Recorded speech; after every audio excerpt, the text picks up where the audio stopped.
नाज़रीन, चीन का सुपर गोल्डन वीक एक बेमिसाल इवेंट चीनी हुकूमत के उम्दा इंतजामात सयाहों के दिल जीत लिए। चीन में हर साल गोल्डन वीक 1 अक्टूबर से 7 अक्टूबर तक मनाया जाता है, ताहम इस साल इसे सुपर गोल्डन वीक का नाम दिया गया, जिसकी वजह ये थी कि चीन का रिवायती त्योहार मिड ऑटम फेस्टिवल वस्ते खज़ा का त्योहार भी इन्हीं अय्याम में आ गया है। ये golden week super golden week में उस वक्त तब्दील होता है जब चीन का नया कमरी साल या मिड ऑटम फेस्टिवल 1 अक्टूबर से 7 अक्टूबर के साथ आ जाए। चीनी मीडिया के मुताबिक अब अगला सुपर गोल्डन वीक साल 2033 में मुतवक्का है, जबकि आखिरी सुपर गोल्डन वीक साल 2001 में मनाया गया था। और ये सुपर गोल्डन वीक ने चीन की सॉफ्ट पावर को बहुत खूबसूरत अंदाज में दुनिया के सामने उजागर किया। चीन का कौमी दिन 1 अक्टूबर को मनाया जाता है क्योंकि चीन ने 1 अक्टूबर 1949 को आजादी हासिल की थी। इस साल ये कौमी दिन कुदरती तौर पर मिड ऑटम फेस्टिवल के दिनों के साथ आ गया, तो हुकूमत ने अवाम को एक हफ्ते की छुट्टियां देकर मुल्क भर में कई तफरीही इवेंट्स का एहतमाम किया। इस गोल्डन वीक में लोगों को मौका दिया गया कि वो अपने करीबी अजीजों से मिलें, सैरो सयाहत करें और छुट्टियों को एंजॉय करें। इन इवेंट्स में सयाहती पैकेजेस, खेलों के मुकाबले, इजाफी ट्रेनों का एहतमाम, गैर मुल्कियों के लिए वीजा फ्री पॉलिसी वगैरह शामिल थी। इन 8 दिनों में करोड़ों लोगों ने सफर किया, शॉपिंग की और सकाफती प्रोग्रामात में हिस्सा लिया। इस हवाले से चीन में कई रिकॉर्ड कायम हुए।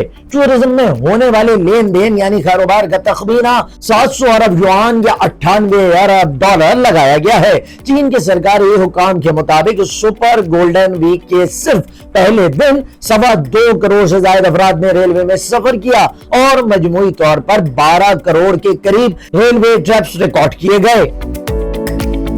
अवाम के लिए 927 इजाफी ट्रेनें चलाई गई। चीन के शहर ग्वांगझू साउथ में एक दिन के दौरान 1 अक्टूबर को 9,22,000 अफराद की आमद हुई, जो एक दिन में अब तक की सबसे बड़ी तादाद है। ग्वांगझू चीन का एक तारीखी शहर होने के साथ साथ बड़ा तिजारती मरकज भी है। इस शहर में वाक़ई कैंटन टावर पर दुनिया का सबसे ऊंचा आउटडोर मुशाहिदाती डेक बनाया गया है, जहां से आप शहर और शहर में बहते परल दरिया का नजारा कर सकते हैं। टावर के ऊपर एक बड़ा गोल झूला भी लगाया गया है, जो दुनिया भर के सयाहों को एक बेमिसाल तफरीह फराहम करता है। इसके अलावा बीजिंग में China open tennis tournament, world table tennis और चाइना मिशन के तहत दिलचस्प मुकाबले हुए, जिन्हें लोगों ने बहुत एंजॉय किया, जबकि मुल्क भर में 12,000 से ज्यादा सकाफती तकरीबात का इनेकाद भी किया गया।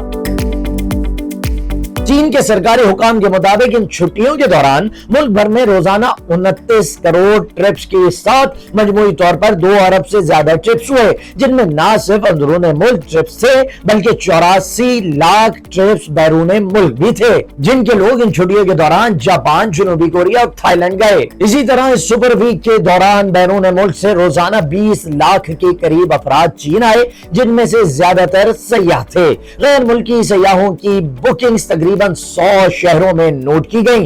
ज्यादातर सयाहों ने जिन शहरों में सयाहत की उनमें बीजिंग, शंघाई, ग्वांगझू, शेनजिन, जेंगडू और जियान शामिल हैं। जिन मुल्कों से सयाह चीन आए उनमें सरफहरिस्त उज्बेकिस्तान, काजाकिस्तान, रूस, स्पेन, हंगरी, सऊदी अरब, म्यांमार, जनूबी कोरिया, कनाडा, बर्तानिया और सिंगापुर शामिल हैं। इस गोल्डन वीक को अपनी रंगीनी की बदौलत न सिर्फ एक यादगार इवेंट के तौर पर याद रखा जाएगा, बल्कि इससे दुनिया में चीन की सॉफ्ट पावर उजागर होगी। अब तक के लिए इतना ही। मजीद दिलचस्प वीडियोस के लिए जुड़े रहिए डेली पाकिस्तान के साथ।